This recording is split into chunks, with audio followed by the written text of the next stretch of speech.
Guys, Coach will open with a comment. If you raise your hands, keep them up for me for a second. I'll get to you. Thanks, sir. Appreciate it. How's everybody doing today? Pretty good. Good. Well, we've had pretty good work this week.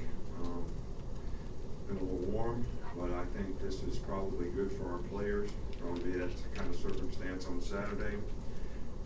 Focus has been, we got to play to our standard, challenge of playing to your standard on the road, staying focused, no mental clutter, good communication, and we're playing a really good team. So all these things become really, really important. But I think everybody's got to understand that we have to work to deserve success.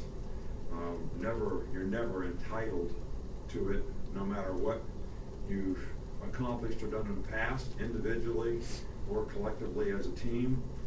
So everybody's got to embrace the challenge of the SEC, the difficulty of the conference, the consistency in performance that you need to have play in, play out, game in, game out. So that's really the focus, that we have with our team right now, and everybody seems like they responded pretty well. Okay, we'll start up here with Mark. Just wonder what you've seen from the return game in terms of the guys actually returning, but also the blockers and how they try to set some of those up. Well, we haven't had many opportunities. We haven't really gotten much out of our return game. It hasn't been bad. It hasn't been a negative. But the goal is to average a first down on punt returns. We haven't had many opportunities, but we got to get better at holding them up. We did block the punt, so that was a positive. Kickoff return. We haven't had many opportunities, but the opportunity that we have, we want to get drive starts, out there by the 30-yard line, and we haven't really accomplished that. So those are both two areas where, we need to continue to improve and work. I think the returners have done fine. They've got a good job of handling the ball. I just think we have to do a better job of executing the returns so that they have an opportunity to make plays. Okay, we'll come back over here with Michael. Wondered how Josh Jacobs was looking since he came back from his injury, and what the plan is for him going forward. Well, you saw him play 3 or 4 plays in the game, so you know as much about how good he is as I do. You saw the game, right? Sure. Yeah. All right. So he is what he is. We didn't want to play him too much in that game. Try to feel his way back. He's done more in practice this week. So hopefully he'll make a bigger contribution in the game, and that's our plan right now. Okay, we'll go in the back with Scott. Hey, Dave, you told me a few months ago you have a defensive eye. When you look at a defense, obviously, sometimes you can help your offense because you know how to attack it. Is that the case this week with a defense like Vandy? Well, they are really good on defense. They're good because they have really good players. They're very aggressive. They've got a good scheme. They don't make very many mental errors on defense. They're good enough in the secondary to match up with you and play man-to-man. So if you can't beat man-to-man coverage, you're going to have some issues and problems. They do a lot of stemming and moving up front. So it's really going to be important to communicate well so the offensive line can execute and change the calls that they need to make. This is an attacking.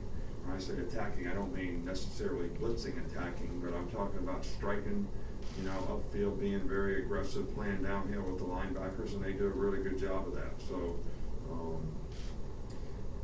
I don't know that there's, any magic other than we're going to have to do a really, really good job of executing. You got to take care of the football against guys like this. They've been pretty ball hawk oriented in terms of their turnovers. Okay, we've got a couple more, Ryder and then Alex. How much do you think volume of plays and time of possession, or lack of time of possession maybe on offense leads to more yardage given up and defensive lapses, or do you think the defensive lapses again create the? Well, I think it's a combination of both. I mean, when you play defense, you don't get off the field on 3rd down. You extend drives, right? So rather than being 3 and out, you end up playing 10 plays. Like in the 4th quarter, if that's what you're alluding to, they had lots of plays and scored 14 points, but we gave 3 first downs on penalties, on 3rd down, where we would have gotten off the field. So that extended the drive that they eventually scored on. So we didn't have a lot of opportunities on offense, and when we did, we didn't keep the ball very well. So it's kind of in that time in the game, in the fourth quarter. So it's a combination of both those things. I mean, if we'd have controlled the tempo of the game, we'd have had more plays, they'd have had less if we'd have got off the field when we're supposed to get off the field on third down. So it really basically comes down to execution on both sides of the ball. You know, like Clemson had all the plays that they had in the game last year because we didn't stop them on defense, but when we had opportunities on offense, we didn't keep the ball. We had 4 drives where we were 4 plays or less than out, you know, in the second half. So it's a combination of both. It's not one or the other. It's a combination of both. Okay, we'll wrap things up here with Alex. Earlier this year, you were critical of your pass pro protection of the offensive line. It seems like watching NFL and other leagues as well, that's an issue all across football right now. Why do you think that is, and what are things that can maybe correct that, maybe specifically to you, your team? Right. Well, I've never really been critical of the protection. I just said that we need to improve it. I think there's a difference in that. All right. It may be semantics to you, all right, but to me, in one, we're taking the responsibility for trying to help the players. We're not being negative toward the players and what they're doing. All right. So, and that's something that I think was a little better in the last game. But I think there's a lot of multitude of blitzes and pressures and things that people see. Obviously, people who open up more and getting 4 wideouts, you know, you put more pressure on the offensive line relative to how you can give them help, because it's got to be 5 or 6 man protection. That's the best you can do.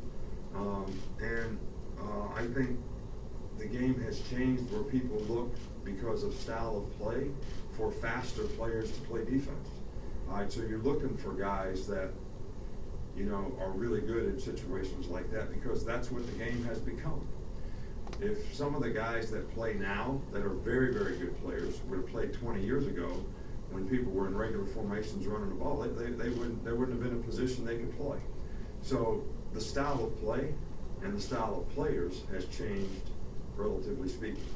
You know, in our case, you know, we've lost 4 or 5 of the best pass rushers that we have.